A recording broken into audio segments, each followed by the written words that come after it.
ป้าพุ่นน่ะอยู่เทิงเลยเนาะวันนี้เนาะเอาวันนี้ว่าจะหาว่าจะว่าเอาขึ้นรถแม่นบ่ ยศนี่จับกล้องง่ายนี่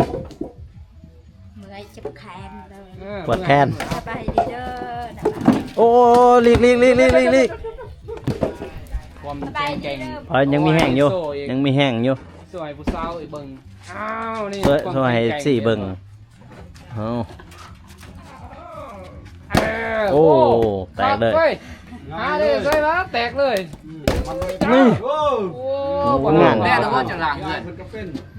นั่นมืออื่นนี่ล้างเลยล้างเลยทาสีเลยกับบ่ทันได้กัน เมื่อยแห้งนี่เห็นบ่บ่ทันดอกถึกเลยวันจันทร์พอดีแล้วมืออื่นสิล้างมือล่างมือหื้อเนี่ยทำมาทาสีมือมันบ่แห้งได้มือช่วงล่างกันเลยไม่ต้องช่วงล่างกันเลยนี่บายกันนี่โอ้บายกันเลยพี่น้องเอ้ยกินเพราะว่าวันศุกร์นี่จังได๋ก็บ่ทันเนาะคือที่เห็นที่ฮู้นะพี่น้องง่ายๆก็คือเฮือนนี่ก็ยังบ่ทันได้แบบว่าบ่ทันได้อนามัยเนาะแบบว่าเฮาก็สิทาสีเนาะ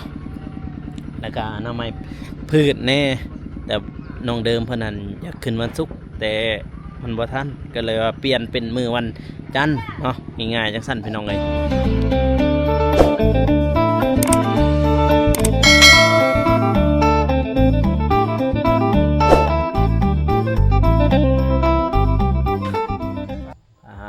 ทุกพ่อแม่พี่น้องเลยวันนี้ก็มาทางเฮือนน้องเดิมอีกครั้งเนาะพี่น้องเนาะสำเร็จเสร็จสิ้นเลยทางล่างเขานี่จ้ะFC ไว้จังไดงามบ่เนาะงามบ่โกแกอยากยิ้มแน่ยิ้มในใจพี่น้องเลยเพราะว่าแปลว่ามันงามเลยดิสำเร็จเสร็จสิ้นเนาะพี่น้องเนาะบันไดก็เรียบร้อยคนอื่นก็กราบสบายดีเด้อพ่อแม่พี่น้องเนาะบอกว่าสิอยู่ภายในหรือว่าต่างประเทศก็ยินดีต้อนรับเข้าสู่ช่องเบาโกสนบทชาวปุกลาวเด้อพ่อแม่พี่น้องเลยอันนี้ก็มาอัปเดตข่าวสารคือเก่าพี่น้องเลยเห็นบ่งามบ่ทางล่างเขาเนี่ยสำเร็จเสร็จสิ้นเนาะพี่น้องเนาะแบบว่าเรียบร้อยง่ายๆก็คือ 100% เนาะมีแต่ว่าเกี่ยมขึ้นเกี่ยมแห่แล้วเนาะพี่น้องเนาะเพราะว่ามื้อนี้ก็วันพุธเนาะยังอีก2 มื้อพี่น้องเลยเพิ่นจะขึ้นเฮือนเนาะวันที่15บ่ประมาณนั่นแหละเพราะว่าวันที่15หรือว่าวันศุกร์เนาะพี่น้องเนาะวันศุกร์เพิ่นจะขึ้นเฮือนเนาะพี่น้องเนาะเพิ่นก็แบบว่าเขาเจ้าย่อกับวันศุกร์เนาะขึ้นกับวันศุกร์พี่น้องเอ้ยศุกร์งามเนาะไปเดี๋ยวเราเข้าไปเบิ่งใกล้ๆเลยพี่น้องเอ้ยไปทักทายทีมงานเฮาแน่เนาะเพราะว่ามื้อนี้ก็ทีมงานเฮามาครบเด้อพี่น้องเอ้ยเพิ่นมาครบเลยมื้อนี้นี่มีเบาเจ็บเบาตูนเบาอันนงเบาโกมาครบทีมเนาะบุญละขั้นเลยมื้อนี้นี่มาบุญละขั้นเลยแปลว่าเมื่อคืนนี้ไปแบบว่าฝนตกเมื่อเช้านี่ก็ฝนตกมาวันนี้ก็อยากเสียงแรงๆนะเนาะพี่น้องเนาะมาเปิดคลิปอยู่ที่บ้าน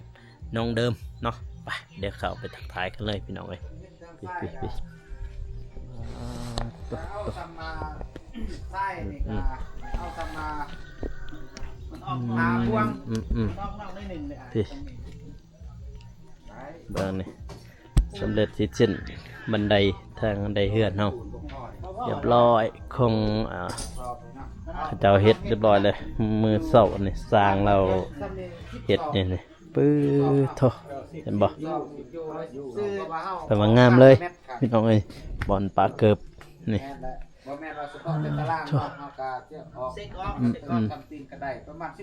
ว่ายังบอลเล็กๆเน้นน้อยนี่แหละน้อยทั้งถึงนี่ขึ้นได้แล้วทั้งถึงสบายบัดนี้บ่ไปทำ12พ่อสบายดีเปล่าน้องสบายดีโอ้ยยังเฮ็ดยังอยู่นี่ยังแปลงหลอกบ่ได้แป้งมันเป็นยังไงมาเบิ่งห้องน้องเดิม เออ แปลงเด้อ นี่แหละห้องน้องเดิมน้ำน้องเอ้ยห้องน้องเดิม เกี่ยวเจ็ด โถ่เดี๋ยวเปิดเกิบก่อนเบากูกับมาตอนพ้นสามบาทนี่พ้นตกสับอ้าว เย็นสบาย สบายไปนี่ สบายสาวนะ แต่ว่า เย็นสบายสาวนะ ทางห้องเรานี่จะแคบแน่น้อยหนึงนะ พอดี บ่ พอดี พอดีบ่ โอ้ยยังสิตีอยู่บาโก บ่มันยังแคบ แคบเลยได้ มันแคบกว่าบางนั้นกว้างไหน คือกัน บ่คือบ่คือ สามกัน น้องเดิมเราอยู่บ่ น้องเดิมไปอยู่ เราไปใส่ น้องเดิมไปตัดพื้น ตัดพื้นโอ้พาโถโอ้เขาเท่เศร้าอีกบ่หัน ไป นี่ โอเค เข้าสิเท่เลยนะ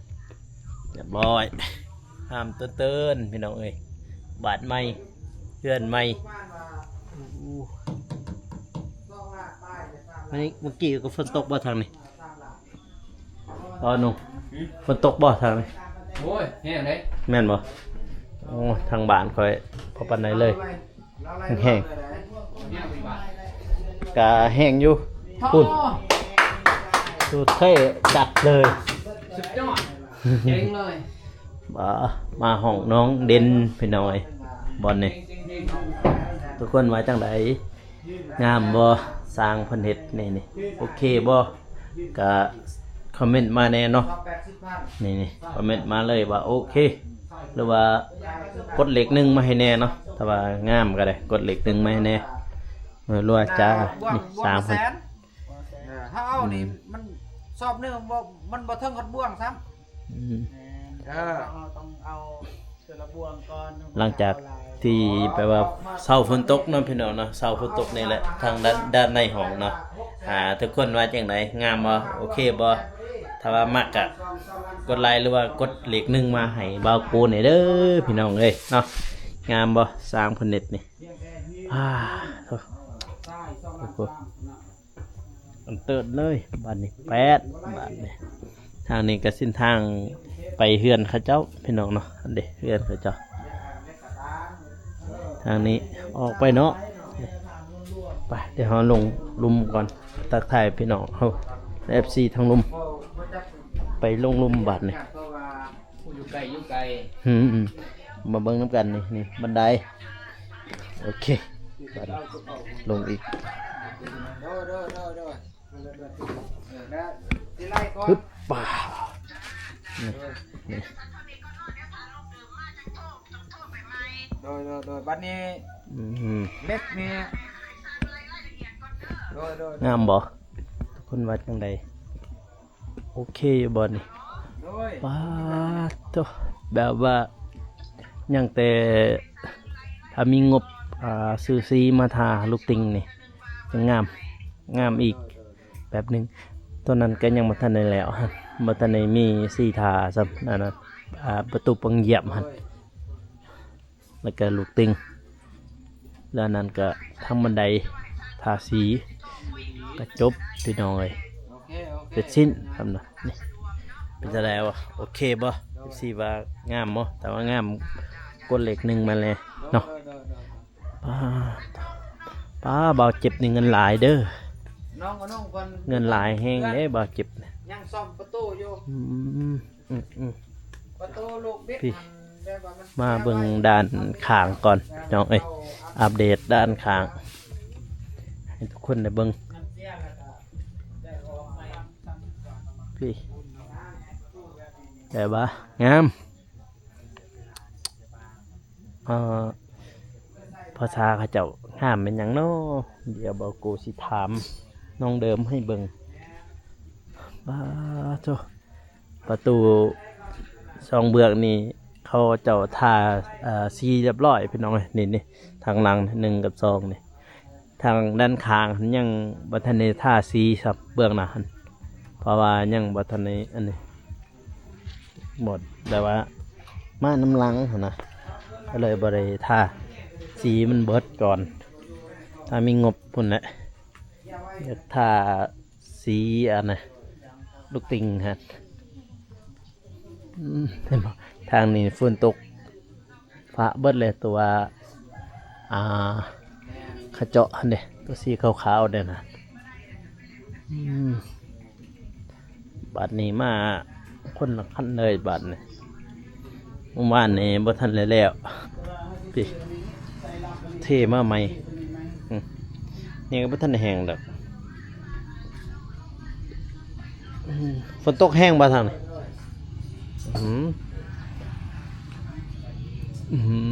บ้านนี้เด้เพื่อนเก่าเหรอเพื่อนเก่าละอยู่นี่เพื่อนเก่านี่อยากได้สีมาทานี่มาทาลูกติงนี่ให้มันงามนี่เพื่อนเก่าไปหน่อยเพื่อนเก่านี่ถ้าว่าคือ FC เพิ่นว่าอยากหาหม่องที่ว่าเฮ็ดห้องน้ำกับเฮือนครัวเนาะยัง2หม่องแต่ว่าเฮือนครัวนี่น้องเดิมเพิ่นว่าจะเอาตัวเก่านี่แหละนี่ตัวเก่านี่เลย แต่ว่าห้องน้ำนี่บ่ฮู้ว่าหม่องใดแต่เพื่อนเก่านี่จะย้ายมาขึ้นเทิงนี่มันติดกับอันนี้เลยกับเพื่อนใหญ่นี่เลย ลงไปเฮ็ดแนวอยู่ในกินสบายในห้องน้ำพุ่นมองพุ่นเพิ่นว่าเนาะห้องน้ำน้องเดิมมาสิเฮ็ดบนนั้นว้าหมักเงาะเพิ่นได้นี่มันเงาะแต่ว่าทางนี้ก็ฝนตกพี่น้องเอ้ยฝนตกทางไหนเด้อทาง FC ฝนตกบ่เนาะก็สามารถคอมเมนต์มาได้พี่น้องเอ้ยฝนตกบ่ทางนั้นหรือว่าร้อนหรือว่าแดดเปรียงๆทางนี้ฝนตกพี่น้องเอ้ยซุ่มเย็นเพราะว่าไก่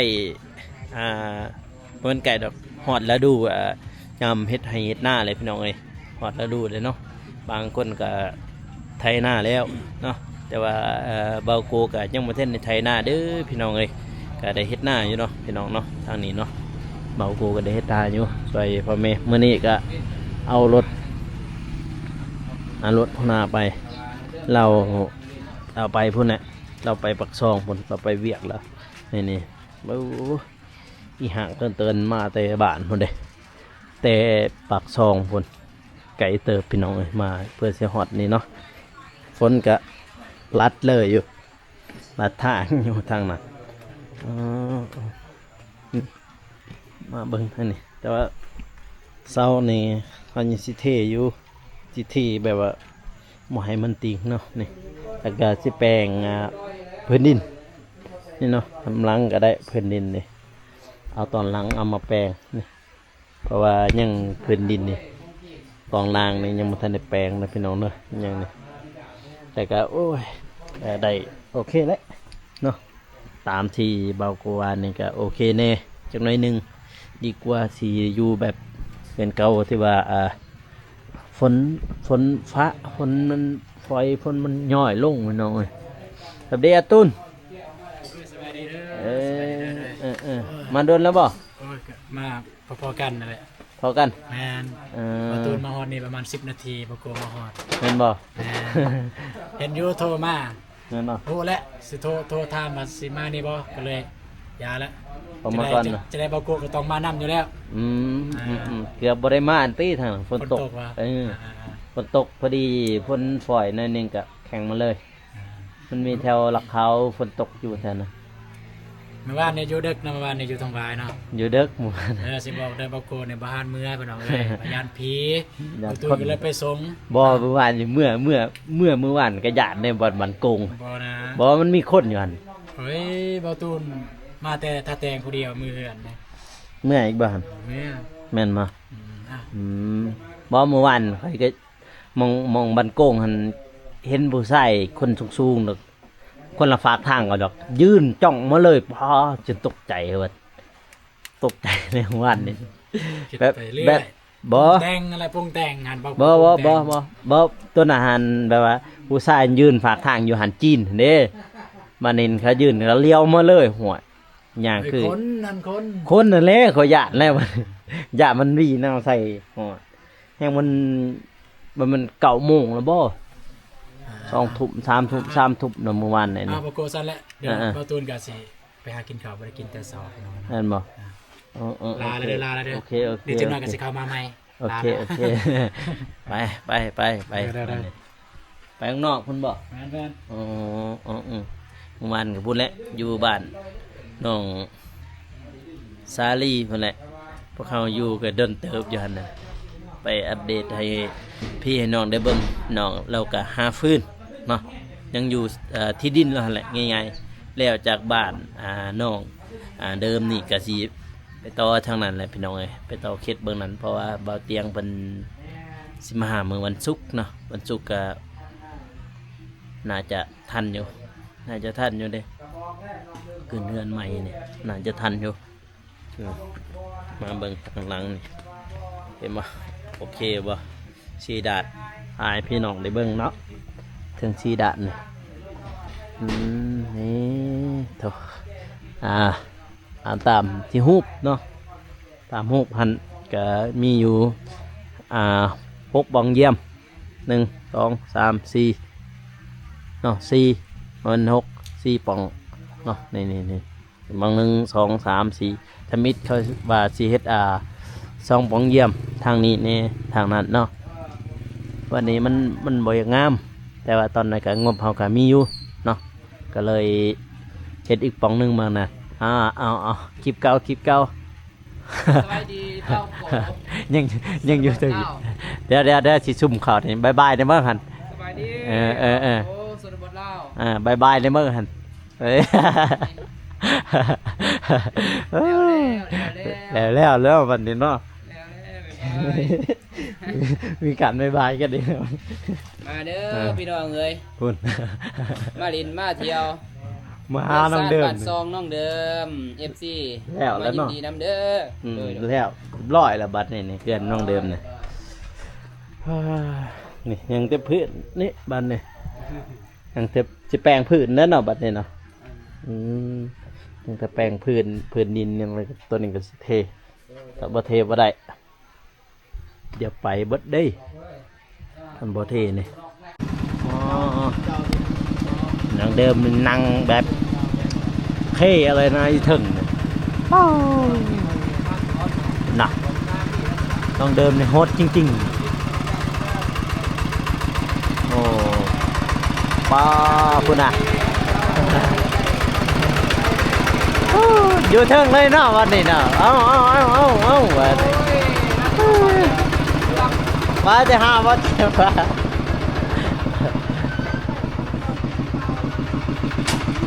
มาวันนี้น้องเดิมหอดแล้วพี่น้องเลย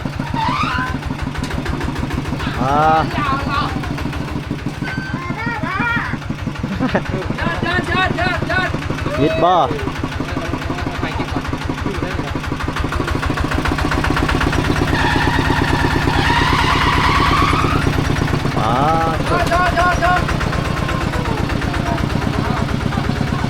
โหดเกิน กลายเป็นคนเลยเป็นยังงานมันวิด ไปเลย เออไป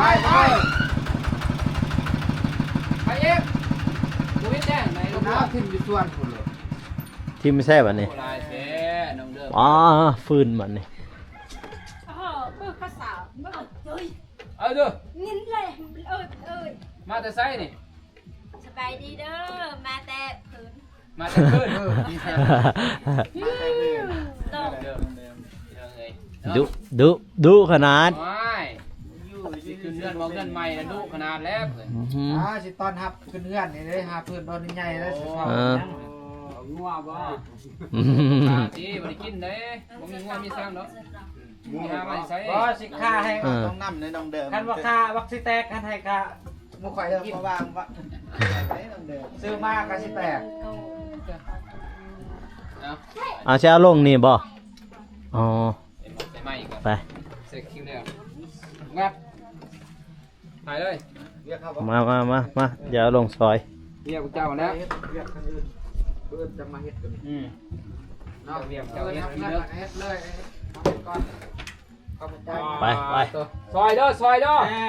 ก็เท่า เรียกมาแล้ว เขาสิให้พิเศษคนละล้านเด้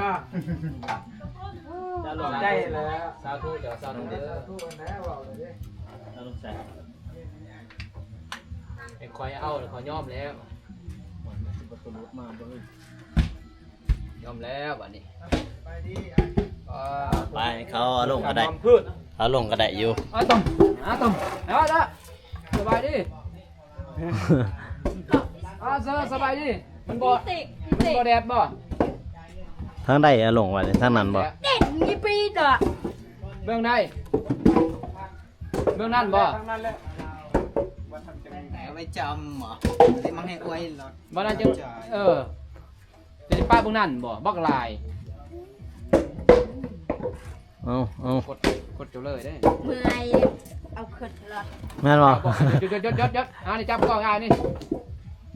เมื่อยเจ็บแขนเลย ปวดแขน สบายดีเด้อนะ โอ้ลีก สบายดีเด้อคุณยายเคยทานสบายดี สบายดีแล้วเขาเอาลงแล้วแหละ เรื่องนะน้องเดือดไปดีลาย ขึ้นซ่อมซ่าสบายดีแล้วเขาเอาลงแล้วท่าน เอาเลยนะนี่ลองไงบ่ยากเนาะน้องเดือด ป่า แล้ว ที่แล้ว สิแล้ว แล้วก็นี่เอาคอยนี่พี่น้องเลยคอยติดไม้ติดหมอเพราะนั้นเรื่อยๆป่ะโอ้ยได้แล้วขนาดนั้นนะครับเด่นเอาลงกันแล้ว อ๋อ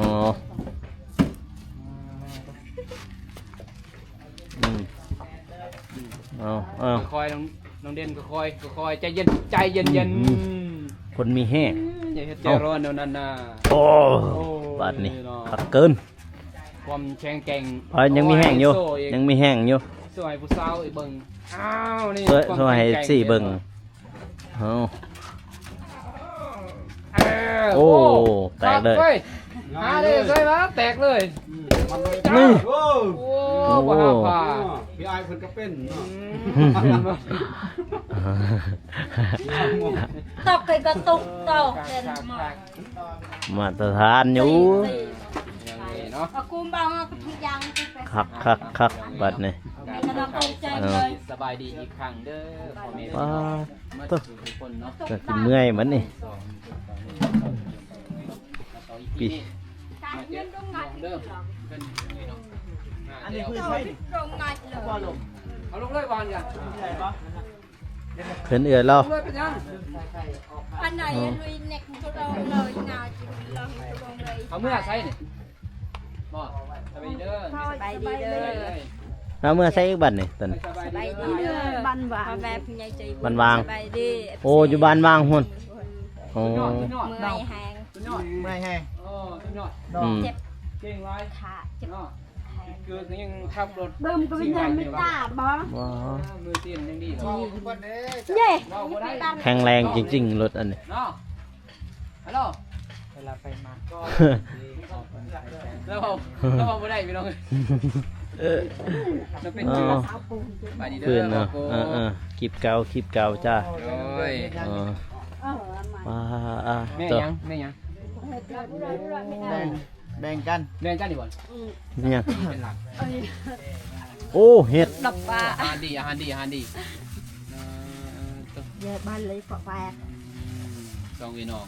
ปันกัน คัก ปันกัน ได้เห็ดอีก สิมาเลยบ่นี่ เอาพื้นอยู่ใส่หนอ พามาไว้บ้านแท้คนเมียนเด้อเราเว้างงตึ๊บบ่น้อง โจรวายเด้อ โอ้เรามัดแค่ไหน น่าได้บ่ไม้ผสมปี ภาษาเลย เพิ่นอยู่ทางวาย เป็นตรงไว้นะ เมื่อยแหง บ่เจ็บกระซอยบ่เจ็บกระซอยนี่ตอนสอนน้องเดิมไปเลย เป็นจัง จักเลย ท่านเข้าใจ ตอนนั้น สอเมื่อยอยู่นั่นเมื่อยอยู่ทางยังถามมัน อ๋อกระทามเนาะให้กำลังใจเนาะ บ่แม่นซอบ่กูแล้วว่าซอเป็นว่าเมื่อยตัวเองเมื่อยเรียกกิน ให้กำลังใจเนาะธร บ่ รม กู ดา ว่าซอบ่เข้าใจ ว่าเพิ่นเฮ็ดเวียก เอายังแบ่งอยู่บ่หั่น แต่ โอ้ยานมันนักหนาบ่ได้เนาะเรื่องคนขี้มัน ได้จังเลยมันแข็งแรง บ่แข็งแรงบ่แข็งแรง แข็งแรงน้องเติม นักหนาเด้นักว่าบ่ได้แม่นบ่ไปบ่เป็นน่ะเนี่ย ประมาณ ขับได้หน่อยรถสิ่งเนาะสร้างได้ไหม ยาวสมควรเลย ติด พี่ ส น้ ร้า อง ง อยู่ได้เนาะ สร้างคนเด้ สร้างคน ทาย โอ้คนตก บ้านน้องเดิมให้เบิ่งอีกครั้งพี่น้องเนาะ สร้างคน ชื่อสร้างคน ของแม่ ไปหาตัดพื้นแห้งสิฮอดแล้วดูพรยากมีพื้นดังไทย บอกบ้าวไอ้ฮะ บ่เจ็บนี่เด้ว่าซอย ตัดซอยนี้รถยอดตัดใส่ปลาถุงวายโอ้ไปไก่ไปกวง ทามอีกเลยปันวายก็ วาย ฉะนั้นบ่โกว่าซ้ออีก เอาไอ้ปูหูดิเอาทักต้นเนาะ คำศัพท์ของเบาโกนี่แปลกบึดนะ เดี๋ยวไอ้บ่ทันยิน สู้เด้อสู้เด้อ บังไปนั่งดูแต่ยัง มา มันแต่ใบ โจรวายเด้อ นั่งตกก่อน แม่ว่าจังได๋ บ่แบ่งกันเนาะ คอยบอกเอื้อยไอ้ ร้อยเมื่อเล็กนึง นึ่งกันไหน เล็กสักก็ได้ บ่ฮอด อยู่เอาไอ้ มาหลีฝน แต่ว่าทามน้องเดิมเป็นมักสูง โอ้อยู่บ้านวางพุ่นบ่ เลย บ้านวางทางไหนแล้วบัดนี้ลุงเลย ลุงบำจะก อ๋อ พอกันได้เดือน สบายดี เสื้อใบดี โอ้โหทางลุมแม่นเลยเกือบลืม เคยไปเทื่อนึง เมื่อยสบายดีนะ สร้างเพื่อเปิดคลิปเห็นบ่เมื่อยได้เห็นบ่ กันเมื่อยแล้วไปซื้อM100มาให้ ฝนก็ตกเลยอยู่พี่น้องเอ้ยทางนี่ฝนตกเลยนี่เห็นบ่ผักบัวแล้วใหญ่เด้อผักบัวแล้วนี่โอ้ยพี่ก็มาฮอดจอดถึงมาฮอดเพื่อนน้องเดิมก็สำเร็จเสร็จสิ้นเนาะพี่น้องเนาะก็ว่าง่ายๆก็คือว่าแล้วเนาะมันจันทร์มาสิขึ้นเดือน ำโดยแต่สิบอกทอยอีกวันจันทร์ ก็บันไดก็ดีเนาะ มันชุกร์ก็ดีวันจันทร์ก็ดี แต่ว่าเฮานี่บ่ทันเฮากัน ทีมงานเฮาบ่ทัน มีเงินเฮาบัดสิเก็บเงินก้อนเฮานี่ล่ะสิซื้อเครื่องขึ้นเรือนเนาะ วันจันทร์พอดีเลยนะ วันจันทร์ในกันกาวันศุกร์เดี๋ยวนี้วันศุกร์ก็ยังวันจันทร์ วันจันทร์ก็ดีเนาะเอ้ยเนาะ เลยแล้วว่าวันจันทร์ก็ได้ วันศุกร์นี่บ่ทัน มันชุกร์นี่บ่ทันบ่แม่นเฮา มื้อนี่บ่ทันเนาะ เฮานี่นะบ่ทันทีมงาน แล้ว บ่ เราบ่ ทัน จังล่างเฮือนนั่น มืออื่นสิ มือนี่ล้างเลยล้างเลยสิทาสีเลย ก็บ่ทันได้ มื กั อน นี้เมื่อยแห้ง นี่เห็นบ่ บ่มี บ่ กำลังใจ บ่ทันดอก ถึกเลยวันจันทร์พอดีแล้ว มืออื่นสิลา มื้ออื่นล่างมื้อฮื้อนี่ ได้ ทำมาทาสีมื้ออื่นมันบ่แฮงได้มื้ออื่น ได้ซื้อล็อกตัวนึงอีก เอาล็อกก่อนเอาล็อก ล็อกก็ตัวเขาเว้ากันนะ โอเคเอาใส่ล็อกกันก่อนมื้ออื่นเนาะเดี๋ยวไอ้แดงเฮ็ดอันนี้ น้องเริ่มประยานรวยปะ ไอ้เจ็บนี่ยานรวยได้อเพิ่นบ่ก็เบิ่งคลิปเรา ทุกนี่บ่ยานแล้วยานแต่รวย ทุก ทึกได้แล้ววะ บ่เจ็บยานด้วยแล้วบัดนี้ แม่นคือบ่เจ็บเว้านี่พี่ คือ เฮาเคยทุกข์เฮาสิย่านเนี่ยทุกข์ เอาทุก ย่านรวยอะเฮาบ่ฮู้อนาคต มาไหนแม่น รวยแล้วบางทีเป็นนี่เป็นนั่นเป็นบางทีบ่เป็นคนดีซะเพราะว่าเฮาบ่ฮู้อันนี้ ตื่นแม่นบ่ ตื่น ถึกเลขนี่นี่เป็นบาย้อนเด้อบ างทีพ่อแม่ก็ลืมบางทีบางคนก็เคยมีแบบ แม่ นี้ นมันมีลายมี แต่ว่าทุกข์นี่เฮาเคย คันแรกเราเจ็บนี่คึดคักแล้ว ย่ำกินบ่เจ็บย่ำทุกนี่จึงเอิ้นบ่ได้เอิ้นได้ว่าพี่น้อง แม่ ย่ำหางมีหันกับพี่น้องหันกับป้าหันกับ อื ลูก ม แม่น หันกับเสี่ยวคอยหันกับล้านคอย แม่นคือน้องเดิมอยู่น้อยอันนี้มาจากพี่น้องก็มีไลฟ์บัดนี้พวกเข้ามาที่ไซบ่ฮู้บัดคนที่บ่เคยเห็นก็เห็นบัด โอ้ยบ่คิดก็บอกปวดกันบ่มีพี่น้องไปสิมาวะ เอาแต่ก่อนนะประมาณประมาณนี้พี่น้อง แสดงว่า เบาหัวพี่น้องนะบ่ต้องศึกษาเด้อเอาไม่ได้ว่าให้น้องเดิมคันเมื่อยพักผ่อนได้ ตีออกเลย มาสินั่งอยู่นี่เลยบ่ ใช้การบ่ได้แล้วมันใช้งานบ่ได้ นั่งตามสบาย ซื้อ เล ใหม่ ย ใกล้บ่ตอนนี้ แสดงว่าวันจันทร์เนาะสิขึ้นเฮือนเนาะแม่นบ่ เพื่อน อืมน้องเราว่าวันจันทร์พี่น้องเพราะว่าวันศุกร์นี่จะบ่ทันเพราะว่าทีมงานเราก็บ่ทันอยู่แล้วเบาเตียงเราก็บ่ทันอยู่แล้ว บ่มี จำเป็นต้องวันจันทร์พี่น้องต้องไปขึ้นเฮือนวันจันทร์เพราะว่าทางนี้ก็บ่ทันอยู่นี่เพราะว่าเจ้าบ่ทันได้อนามัยเพื่ออนามัยเพื่อจะ ก็ว่าบอก จะว่านาตัวมเลยจะ กำลัง กำลังทำได้ ว่าจะสิอนามัยเองเด้จะสิทาสีจะเอาเครื่องเข้าอีกโอ้ กำลังปลูกหญ้าสับนั่นจังหน่อยมันก็ท่วม เราไปเบิ่งเลยดิ แล้วตัว จะไปเบิ่งหรือเปล่า ไปเบิ่งแล้ว มื้อนี้ไหน แม่นหยัง งามบ่มัน มัน ยอดเยี่ยม สุดยอดเยี่ยม คนงามมัน ตอนเฮาป พี่ ลู อาก ยหัว ตอนเฮาปลูกอันนั้นเดือน12งามบัด พี่อายหัวอยู่ ปลูกทีหลังบ่งามมันตายเบิด มันทันบ่ ตัวกินน่ะ เออบ่แม่น แห้งพวก ถึงปวกถึงแมงบองเสียดาย โดย เสียดายพื้นที่ จะได้พื้นที่ จะได้มันนี่ติจะได้ลำจะได้ลำมัน มาแต่เช้าได้อายมาเห็นพี่ ป น้ ว อ ด งเอ้ยเนาะ แขนค่อยปวดแขนไปเบรกฝืดมือ เป็น วา จังได๋ น FC คอมเมนต์มาหลายเด้เห็นบ่ จังได๋ เขาว่าจะ โธ่ไปแล้วบัดนี้ ไปมัน กลับหรือเปล่กลับหรือเปล่าร ถซิ่งของแท้ รถเองเหรอเก่ง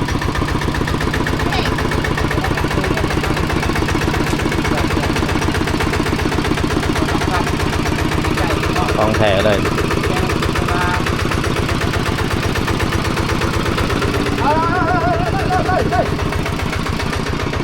อเคก็สิประมาณนี้เนาะพี่น้องนะเพราะว่าน้องเดิมเพิ่นก็ว่ามื้อวันจันทร์เนาะสิได้ขึ้นเฮือนนะพี่น้องนะวันจันทร์เพราะว่าถ้ามีหันแบบนี้พี่น้องเอ้ยถ้ามีว่าสิขึ้นมื้อวันศุกร์เนาะวันว่าสิขึ้นมื้อวันศุกร์แต่ว่ามันบ่ท่วงบ่ทันเนาะพี่น้องเนาะก็คือว่าเพื่อนนี่ก็ยังบ่ทันได้อนามัยเนาะง่ายๆบ่ทันได้อนามัยทางในบ่ทันได้ปัดบ่ทันได้ล้างเนาะญาติบ่ทันและอีกอย่างทีมงานเฮาเนาะเพราะว่าบ่เตียงเพิ่นสิมาประมาณวันจันทร์นี่แหละเพิ่นสิมาประมาณนั้นเนาะเพิ่นสิมาทางเดือนน้องเดิมนี้เนาะเพราะว่าสิขึ้นก่อนมื้อวันศุกร์คันบ่ทันพี่น้องเอ้ยถ้าสิขึ้นก่อนสิขึ้นปะเราก็บ่ได้เนาะพี่น้องเนาะ FC เพิ่นก็คิดว่าเฮาสิขึ้นมื้อวันศุกร์แต่ว่าแท้จริงน่ะบ่แม่นเด้อพี่น้องเด้อบ่ได้ขึ้นมื้อวันศุกร์เนาะถอยมาบาดนี้ให้เราถอยมาก่อนรถแกโดยเฉพาะได้รถอันนี้รถแกโดยเฉพาะรถแกรถลากเขาเฮ็ดนี่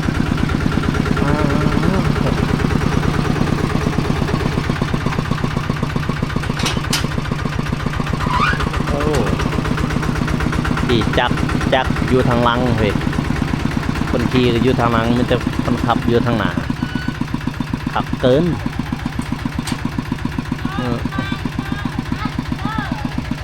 ส่งล่างกันเลยไม่ต้องไปส่งล่างกันเลยนี่บ๊ายบายกันนี่โอ้บ๊ายบายกันเลยพี่น้องเอ้ยบ๊ายบายกันนี่เนาะกะสิประมาณนี้ทุกคนเนาะเพราะว่าเพิ่นว่ามือวันจันทร์เพิ่นเลยสิขึ้นเพราะว่าวันศุกร์นี่จังได๋ก็บ่ทันเนาะคือที่เห็นที่ฮู้เนี่ยพี่น้องง่ายๆก็คือเฮือนนี่ก็ยังบ่ทันได้แบบว่าบ่ทันได้อนามัยนะแบบว่าเฮาก็สิทาสีเนาะแล้วก็อนามัยพืชแน่แต่น้องเดิมเพิ่นนั้นอยากขึ้นวันศุกร์แต่มันบ่ทันก็เลยว่าเปลี่ยนเป็นมื้อวันจันทร์เนาะง่ายๆจังซั่นพี่น้องเอ้ยคลิปนี้ก็บ่าวโกก็สิจบไว้เพียงเท่านี้เนาะพี่น้องเนาะผู้ใด